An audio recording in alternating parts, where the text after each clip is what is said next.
boom, wrestling, up, oh, this time up, tap, boom. That's one of my favorites, the knee tap throw. One more low commitment, low impact throw that you see a lot. I've been asked to do it.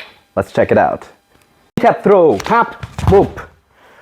So it's a throw that is very often used in MMA and that you see a lot in Jiu-Jitsu as well. It's not as common in wrestling for obvious reasons, but it's a beautiful throw. So in the basic variation, it's kind of a reduced ankle pick. So we start from maybe a wrestling position, we get head control, elbow inside, neck control, and you tap the knee with a shovel grip from the outside to the inside and step over. So I step diagonally through him and bend him 45 degrees to the side. You see the connective line between his ankles, 90 degrees towards that line, so 45 degrees to his behind, that way. I do not push him onto his right foot, that is stable, that way. And I just block that knee from stepping back. Okay, so if from a static position, the leg will probably not move. He will just come down and I enter my knee, knee on stomach. I got this kind of position to now start raining down punches or maybe attack a submission of some kind or whatever. Okay, if we are in a more dynamic position where we walk, then many times the movement will lift his leg, but it's absolutely not a necessity to try and lift his leg. So the knee tap just wants to stop him from stepping back. Because if I would not tap the knee and just push, this would happen obviously. So I just need to tap the knee. And I will not try to grab the knee. It's important to have a bit of a impact on the knee. Because if I try to grab and hold, he will still just simply step back. Yeah, because his leg is a bit stronger than an arm, obviously. So I'm just gonna smack it. I'm gonna gently tap it, like wham! And that will overcome the initiate resistance of his leg. So his leg will be a bit relaxed, not as tense, because he needs to be moving. So when I tap it quickly enough, it will not tense up in time to resist the tap. So pop, that is important. From here, neck maybe even, and pop, pop, hop, pop, up and come in. Okay, and it's beautiful because again, it's a very low impact, low commitment throw. Okay, I can just try time and time. I can just boom. Oh, okay, didn't work. Oh, okay, didn't work. Ah, doesn't matter. Oh, this time it did work. Okay, it's very low cost. It's very low risk. I don't commit to it a lot. It doesn't use a lot of time, a lot of energy. So you just try if it works. And it's very useful and very much used in MMA as well. Because even if we have like a fighting position and we can punch and we can kick, and you know, like then still I can come in and boom and punch, and maybe at some point I see the opening to kind of come in and stop and pop, and then I am okay.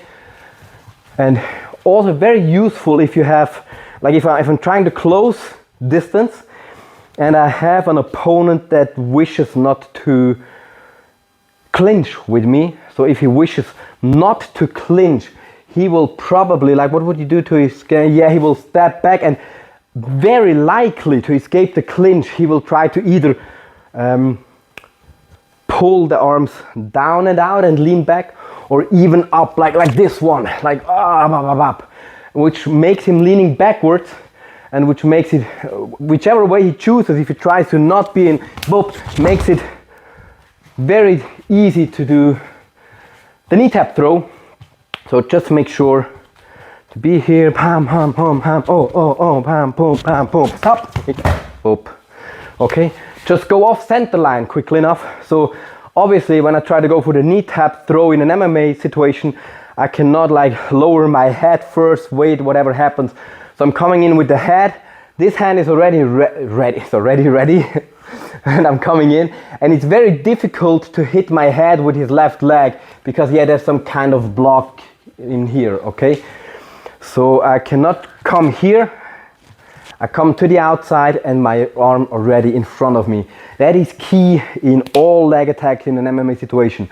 Many times people fear to attack the legs in an MMA situation because they have seen the instances where people get hit in the head with the knee of the defending fighter. And that happens almost exclusively in a situation where the attacking fighter should not have been gone for a double leg takedown.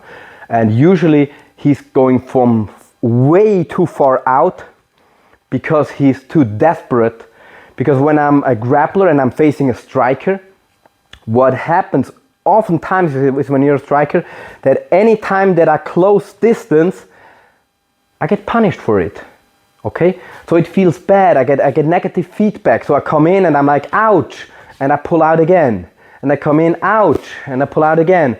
And so then the grappler will try to be from here, I cannot reach his head, and from here, he will try to go for the takedown. And I look at the trajectory that my head is going, it's crossing the attacking trajectory of his knee. Okay?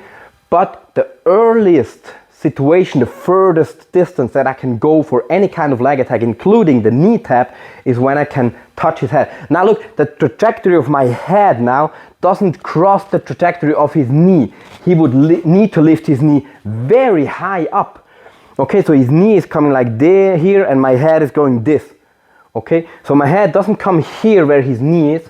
My head is coming here, and it's very difficult to effectively hit me. It's much more likely that his knee is kind of boop, yeah, coming like across my chest, which yeah, I will feel it a bit, but more like when you're at the dentist and you're numbed, and then you feel the kind of pressure, but it's not pain anymore, hopefully. So yeah, so I need to be close enough, okay, for any kind of attack. So if I wish to go for a knee tap, I need to make sure that he thinks that I want to box. Okay? I cannot be like, I'm a wrestler, I come in wrestling. Okay, I need to be like, oh, I'm boxing. I even try to exaggerate. I'm like standing up, I'm like, oh look, I'm boxing, boxing, boom, wrestling. Okay? So very important, if you go for the knee tap throw, be close enough. If it's a grappling situation, obviously, make sure that he's not very wide in the stance. So I need to have his hip close above his left knee. If he's in a very wide stance, it will not work. So I need to have him in a much more straightforward stance. Oh, now it's a good situation. Huh, boom, and down. Okay, so one more time with explanation. So I'm coming in, neck control, shovel grip on the neck, elbow in, boop, drop to the outside, diagonal step, tap the knee pit, boom, step in, knee across the stomach, boom. One more time in more real time, boom, boom, up, boop, and down. Tap throw, one of the staple moves for any MMA fighter, and very important as well in jiu-jitsu, in grappling, and I would advise even wrestlers to learn that throw, even though it's much more difficult to apply in wrestling, but it can set up other throws. It's a very low impact, low cost, low energy expenditure throw, so it's an awesome technique for anybody who wishes to not expend too much energy in fighting. So hope you like it as much as I do, and see you next time.